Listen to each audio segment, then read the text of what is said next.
Right, hi everyone. Just doing a stream on some revision topics for higher economics.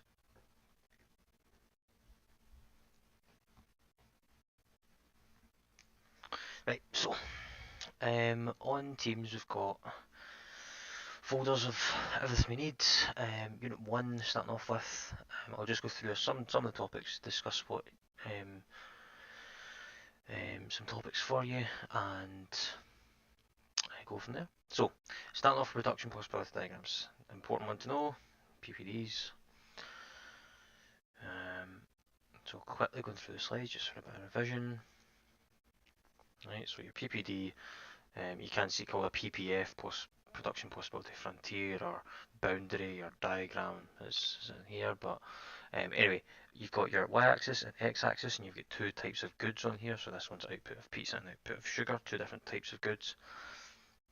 You've got the boundary drawn here, and then along this boundary, so points A, B, and C, you've got efficient output combinations of each one. So you've got output of pizza up to there, and output of sugar down to there, as long as you can see my mouse.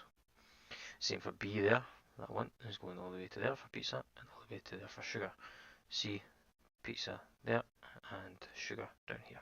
So these are all efficient combinations, but they're different combinations. Like this one, you're getting more sugar and less pizza.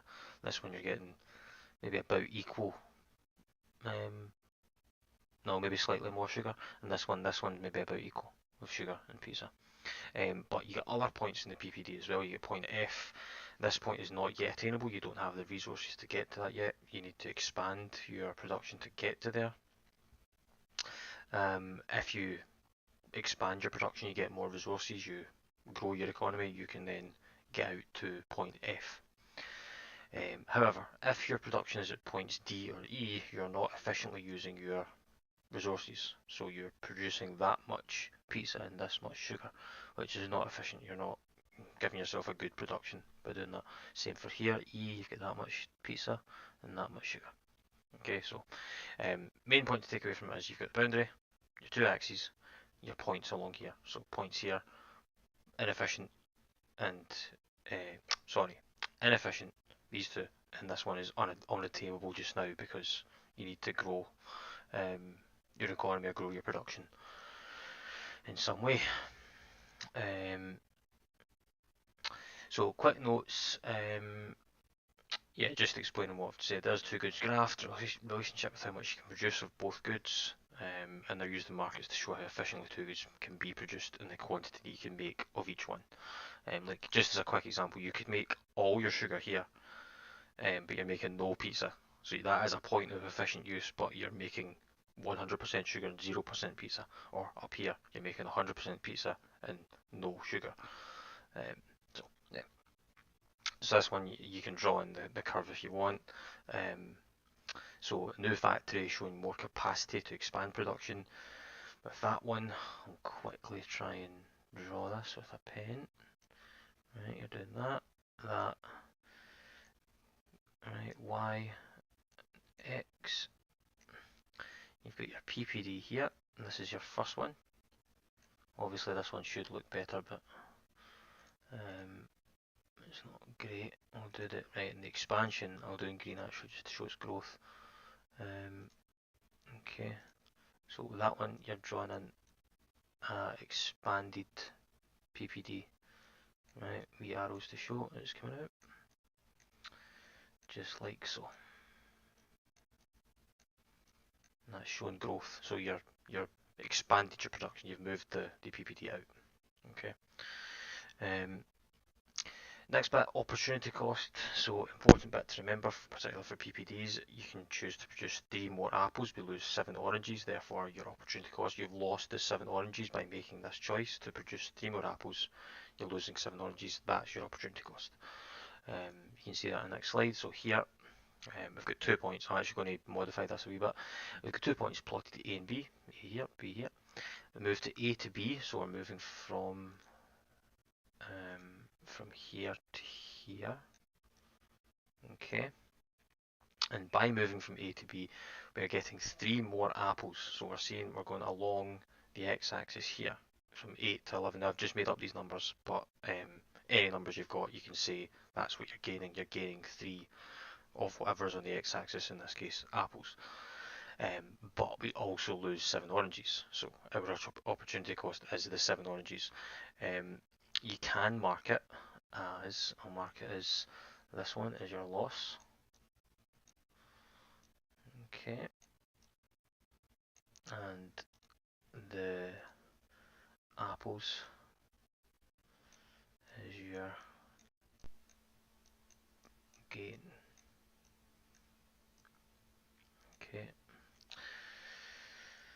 so that's opportunity cost. Okay, you've got your opportunity cost whenever you move from a point, you're losing out on something when you gain something else. So you're gaining apples in this case, but losing oranges. Two definitions for technical and economic efficiency. Technical efficiency is when there's no possibility to increase the output with increasing the output, without increasing the input. So even if you increase the input as much as you even if you've increased the input, you will get more output. But if you stick to the same input at all times, you're not going to get any more output. Basically, what this is saying is, can you make what you've currently got more efficient to make more product or more stuff? If that's the case, then you have technical efficiency. Your factory, for example, is already as efficient as it possibly can be. It can't be any more efficient. And that's a technical efficiency. The only way to get more output is you need to put in more resources to get that extra stuff out. Say it's shoes, for example. You've made a factory that makes shoes. You've already made it the most efficient, the most automated, the best factory possible. But to get more shoes out of it, you're going to need to buy more rubber, leather, or whatever. That's you got technical efficiency. Economic efficiency, on the other hand, happens when production cost and output is as low as possible. So you've already got your production cost as low as it can go without cutting down on some type of quality or production output or something. Your cost is as low as it can go. Okay, it depends on the prices related to the factors of production. So that's in your costing slides later on. Okay. Right, economic efficiency. Point is showing so economic efficiency is when you've got a desired output of both things on the y-axis and x-axis. So in this case, we've got 14 oranges and 8 apples, and it's generally in the middle of the PPD. You've got an economic efficiency point where it's considered a desirable output of both. Like if I go back to the other example, right, down here, for example, you're making 100% oranges and no, 100% apples and no oranges. Up here, you're making 100% oranges and no apples. So they wouldn't be desirable because you're not meeting the market demand. There's not enough apples getting produced in this market for your customers.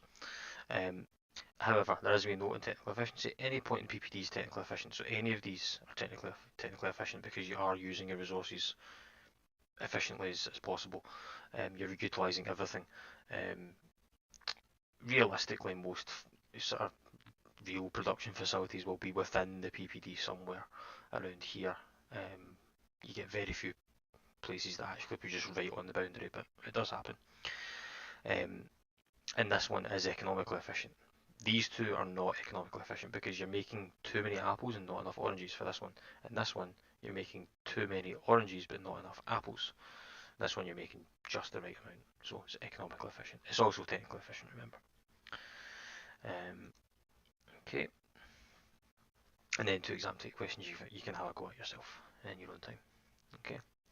So moving on, not aiming to take up too long. So theory of demand quickly. Your determinants demand, I covered this one before. I'll just whiz through this a bit. Your shifts in demand curve, you can shift the demand curve left or right depending on what happens in the market. So I'll let you read through that yourself. You can pause the video if you want.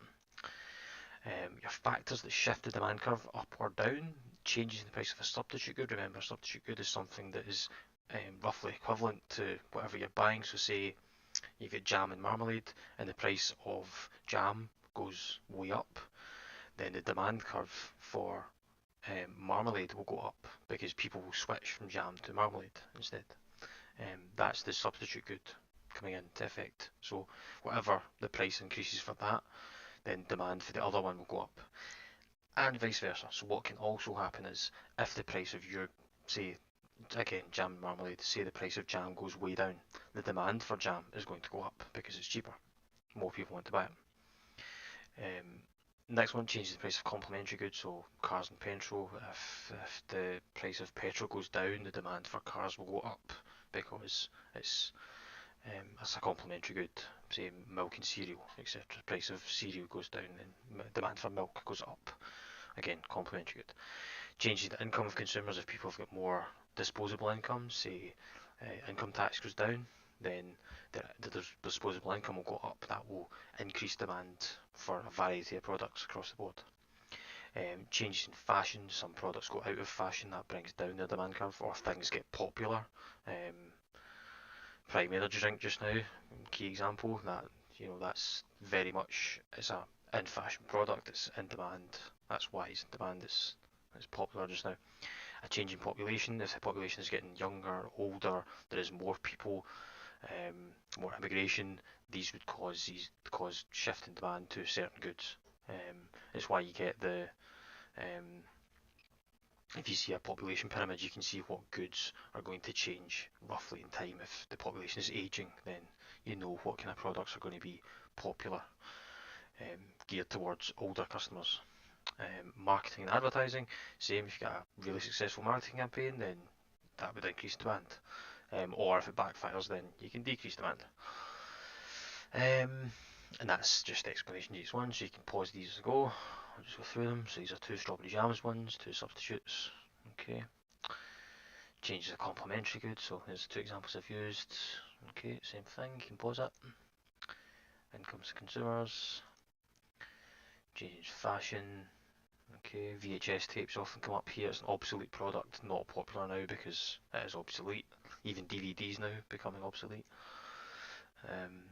Change population, same thing. Marketing, advertising. Okay, you can pause them as you go through. Okay. Next one, price elasticity of demand. So this is the steepness of the demand curve. Okay, showing you how much demand changes with, how much quantity changes with the price. Okay, so got a basic formula here. Price elasticity of demand equals the percent change in quantity demanded, delta Q, divided by percent change in the price, delta P. You can summarise it as delta Q over delta P. Okay, so remember you can use a calculator. Remember to bring your calculator into the exam. You've got 3 possible answers that you are most concerned with, and these are the ones that you need to focus on. So if the answer is between 0 and 1, so for example 0.6 or 0.4 or 0.1, whatever it is, then the product is classed as having inelastic demand. Okay, if the answer is between 1 and infinity, for example 4 or 60 or 100 or 10 million, then the product is classed as having elastic demand. And if the answer is 1 exactly, then it's unit elastic. Okay. Some of them you will get a negative answer because you're dividing by a negative change, so it's a minus. Like say the change is -4 units, then you're going to get a negative answer. Just ignore the negative number. Just take it as a, well, in computing terms, take it as an integer. It's not, like that. So elastic demand, these are less steep curves. So you've got the elastic demand is less steep. Okay. You can see here the quantity demanded changes by a lot if you increase the price. So you're increasing the price here by £15 up there, and the quantity changes by 60. So it's quite a significant change in quantity. So if you're a firm and you're seeing this curve, you're going to say to yourself that you don't want to change price because you're going to see a very significant decrease in quantity demanded. You don't want to do that because you're going to lose a lot of sales. Okay. Then for perfectly elastic demand, that's a completely flat curve. For this case, you don't really want to change price at all because it will mean demand will go right down. Okay. Yeah, so an elastic demand. So this is where what would happen in your formula, the changing quantity will be higher and the changing price will be lower. So inelastic. So an inelastic demand is the more steep one. So you're seeing if you change the price, so we're going up from $10 to $14 here, up by 40%, you're only losing 8 quantity demanded. So you're not really losing that much when you're increasing the price, you're only losing 80. Okay. Now this is where a point comes in.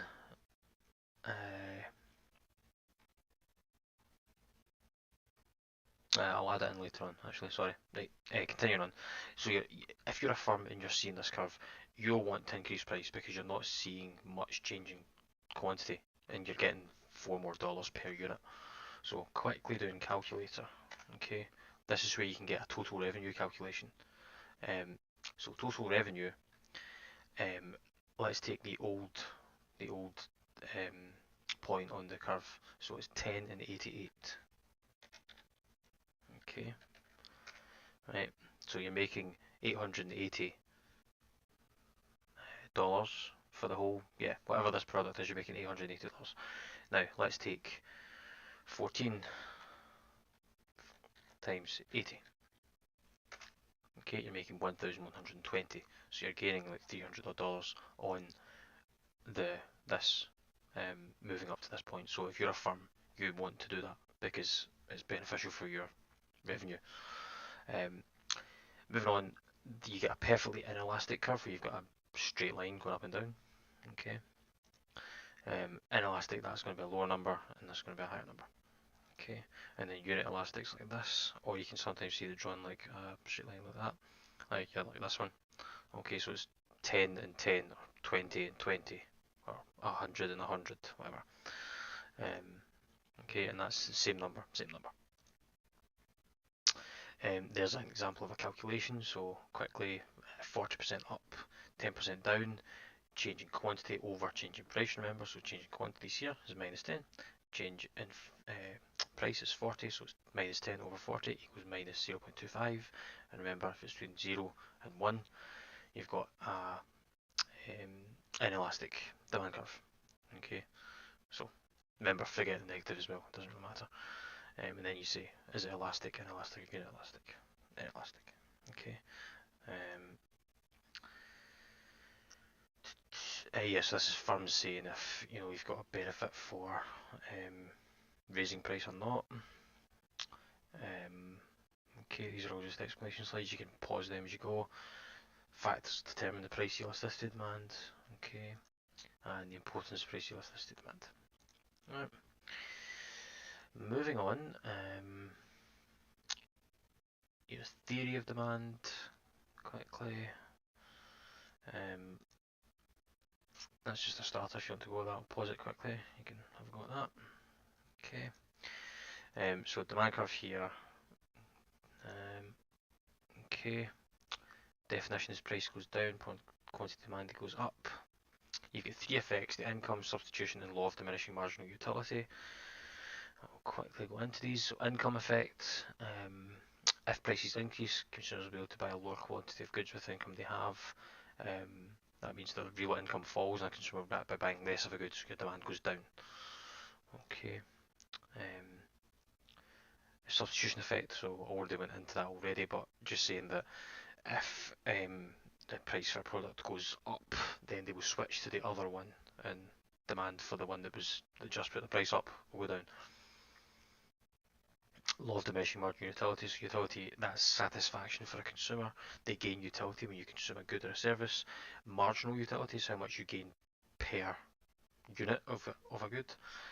So your total utility increases like a curve going up like this, and then it plateaus because you get enough of it. Okay. The example I usually cite, and it's just here, is chocolate or sweets. Okay, so you eat more and more and you enjoy each sweet. Okay, your satisfaction goes up per sweet, but as you eat more and more sweets, you begin to get sick of them. You begin not to want them anymore. Your utility starts to go down until it reaches a plateau and you're not enjoying them anymore. Okay. An abnormal upward sloping demand curve. These are for various reasons. The main three we're going to discuss: Veblen goods, Giffen goods, and speculative goods. Veblen goods, they're your luxury products. They're seen as more desirable, so the higher the price, the more demand, because it's seen as a kind of status symbol. So expensive wines, watches, cars like your Rolls Royces, your Rolexes, etc. All of them. Speculative goods, you get the expectation that they will increase in the future. Okay, and then Giffen goods, they are a bit different. They're your more basic necessities. Now, really, it's due to the fact that when a price increases, people are seeing prices increase on these, and they want to get those goods while they're still cheap. So they go out and buy more and more of them. That increases demand, which increases price, which makes more people panic buy. You can see there's a few examples of petrol and things like that in the last few years that have caused panic buys, or toilet roll during the pandemic, key example. Basic Giffen good, a massive increase in demand because people thought they wouldn't get enough of it by the time lockdown happened. There's actually an interesting YouTube video on toilet roll fiasco from the pandemic. Bit interesting. But if you search up on YouTube, you'll find that. Shifts in demand curve, so you're seeing the demand curve can move left and move right. And these are the factors that cause them. We've already discussed them. And we've already went through all these. Okay, I just separated these out into a separate PowerPoint. Same for price elasticity demand. There's our revenue one. Okay, key point.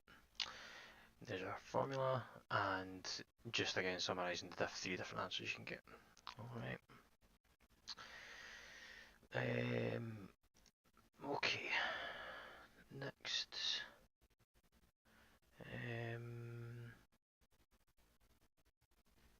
We'll do market industry structures next. Okay. So two types of market that you kind of, few types of market that we'll go over quickly. Perfect competition or perfect market. Monopolistic competition, where you've got a large number of small businesses in the market. And oligopoly, where you've got a small number of large businesses and they dominate the market, supermarkets, banks, etc. OPEC fits them quite well as well. It's a bunch of countries that set oil producing targets and prices. Right, the types of market, again, duopoly, where there's two businesses, so aircraft manufacturers, Airbus and Boeing, there's really two major ones. Monopoly, where you've got one main business. Microsoft in the 90s, key example. Okay, right, the two types you need to know about hire, and these are the ones to only focus on in hire because no others ones are in the course spec, is perfect competition and monopoly. Okay, so as I've just went through there, monopoly, that one. Okay, I'll actually highlight these as I go through it. Monopoly and perfect competition, that one. Okay. I'll just highlight those, make sure we're aware of them. Okay, right. Determinants of market structure, so the number of businesses in the industry, the level of barriers to entry, the nature of the product, and the ability of the business to control or influence the price. Okay. Right, you can pause that as we go. Right, you need to know these. These are the characteristics of a monopoly. They've got high barriers to entry. There's no competitors. There's only one business, and they've got one unique product. Now, Microsoft in the 90s fits this pretty well because the barriers to entry. There's an established user base in the PC market, and it's difficult to get people to move to move to other choices because they've already bought the software. They're used to using Windows, etc. No competitors. Again, same kind of thing where it's difficult to get people to switch from a different operating system because the only one that was really on the market at that time would have been Apple Mac, and at that time Apple wasn't doing as well in the personal computer market. They needed to really expand their software and market it to other customers. Microsoft just got as many people as they could onto Windows, and then it made it difficult for people to switch from Windows. They'd already bought the software for Windows, so why would they get anything different? Only one business, so Microsoft, again, they had a significant market share in the 1990s. They were, almost a monopoly completely, and one unique product. They had Windows, and they created Windows. They had licensed it out. It was difficult to copy and things like that. Perfect competition, on the other hand, these characteristics, there's no barriers to entry, so you can get in the market, you know, at any point. Large number of buyers and sellers, there's no individual business can influence the price. All businesses sell an identical product, and demand for each firm's goods is perfectly elastic. Now, realistically, this kind of market does not exist in the real world because it's difficult to get all these parameters to make it fit, but in theory it could. There might be a market that's almost a perfect competition, but if you find one, let me know. Barriers to entry, you've got marketing barriers. These are ones where there's already a brand image or a loyalty that customers have already associated with that product, and it's difficult for new firms to come in and convince consumers to spend their money elsewhere. Legal barriers, if you've got laws or patents or copyrights or whatever on products or ideas, then again it's difficult to get in the industry because you need to invent something new to get in. Restrictive trade practice, so these are things like destroyer pricing. You price your product so low that people can't effectively make profit when they get in because they see that you're selling below cost or at cost, and they can't really compete with that because they need to sell to make a profit. So again, difficult to get in the market. Entry costs, so same thing. If it's aircraft manufacturing, you've got, there's so many different things you need to get into the aircraft industry that you couldn't effectively do it. And sunk costs, this idea that if you get into a market, you need to do all this research and development, advertising and everything, and then if your product fails, you're losing a load of money. Quite common in software businesses actually, because you've put in a load of research and development, and if it doesn't take off, you've lost a lot with not much to show for it. Right, scarcity and shortage. So again, this is something to focus on. Scarcity is the basic economic problem. It's discussed fully in the previous slides in Unit 1, I think it's the before August one. You can also find so many different definitions of it online. So scarcity arises because there are limited resources trying to meet a limited want, causing choices about what, how and for whom to produce. Okay, when the choice is made, then the opportunity cost is the alternative that you didn't choose. Okay, and then continued. These are things that you've got: occupational immobility, workers are unable to move jobs because of lack of skills; geographical immobility, they can't move because it's too far away. A shortage is temporary, whereas scarcity is permanent. Shortage occurs when demand for consumers is more than supply from businesses for a product. And scarcity can't be removed, but to remove a shortage, prices can be increased to discourage consumers, to discourage customers or more products made by a business. Okay, that's about it. Moving on, I'll leave that for Unit 1. On to Unit 2 quickly. Government finance. I'll leave government finance. Right, Unit 2 is a bit more kind of self-explanatory. If you go into the slides, you'll find what you need to see. Okay, I'm wanting to focus a wee bit on Unit 3 given the time.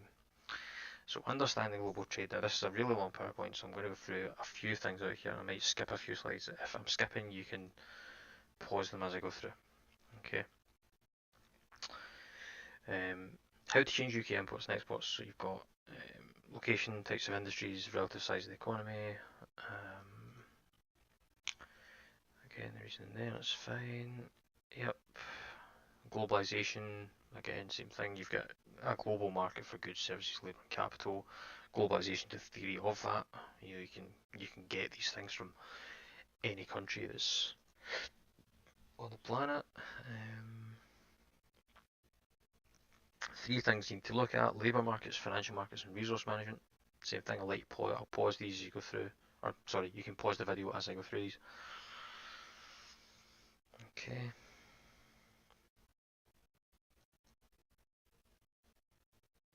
There's nothing really I can add that isn't on the slide already. There's a fair bit of text on the slide, so you can pause that out as I go through. Okay.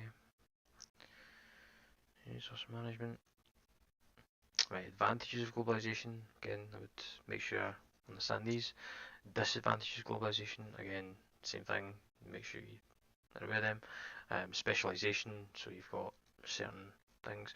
Trade barriers, so covered them a bit already, but remember your gains from trade, reasons for free trade, or the disadvantage of trade barriers. If you're asked any of these three questions, then here's your answers. Okay, and then the opposite, if you want to stop trade, put up barriers, you've got different types to do it with. A tariff, that's a tax or a duty on a good coming into the country. A quota, you stop importing after a certain amount is reached. An embargo, you completely ban trade. Subsidies, you help domestic businesses to compete with foreign ones. And favouring, your government can choose domestic businesses instead of foreign ones for public sector contracts to keep the money domestically. Okay, advantages, so you can protect jobs, you can protect new industries within the country, prevent dumping where products are sold in another country at very low prices. You can see the steel market from particularly steel from China, sold globally at a very low price. For political reasons, you can show unhappiness with another country, so you can see the war in Ukraine just now. Russia would fit the bill for that. And for health and safety reasons, if you see that there's significant issues around health and safety for a country, then you can put in some trade barriers. Protectionism, that's protecting your domestic industry against foreign ones, and you can do that all sorts of different ways. We've already discussed all those trade barriers. Examples, okay, you can pause there if you want.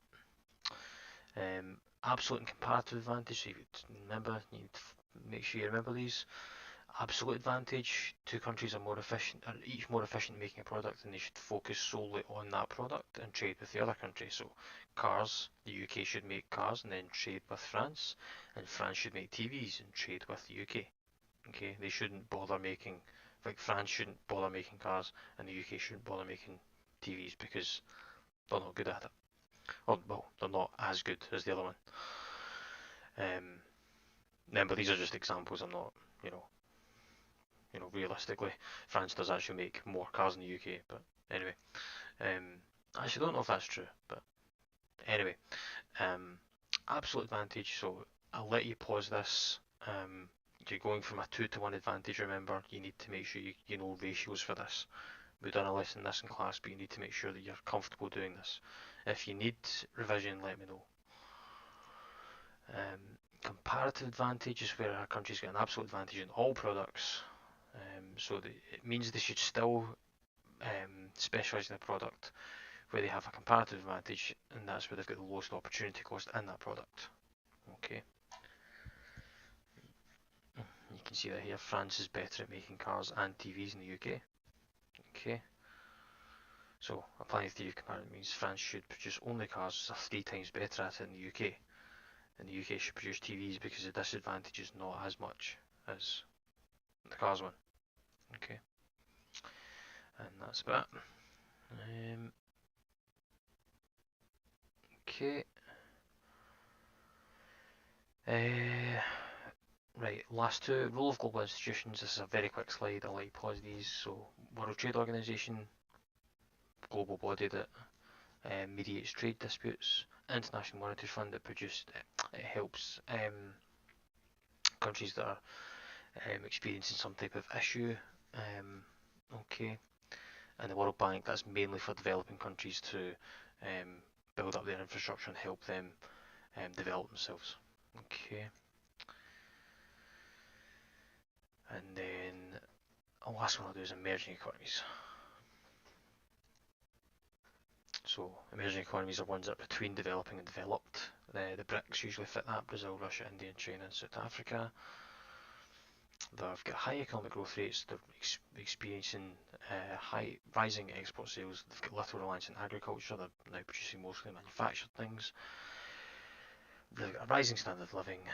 You're increasing your level of education and training, and they've got improving infrastructure to export all these goods that they're making. Okay, positive effects in the UK. Let you pause that. And negative effects in the UK. You can pause that.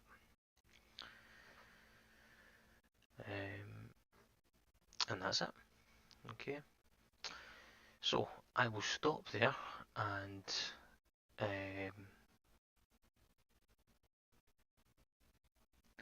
I'll let you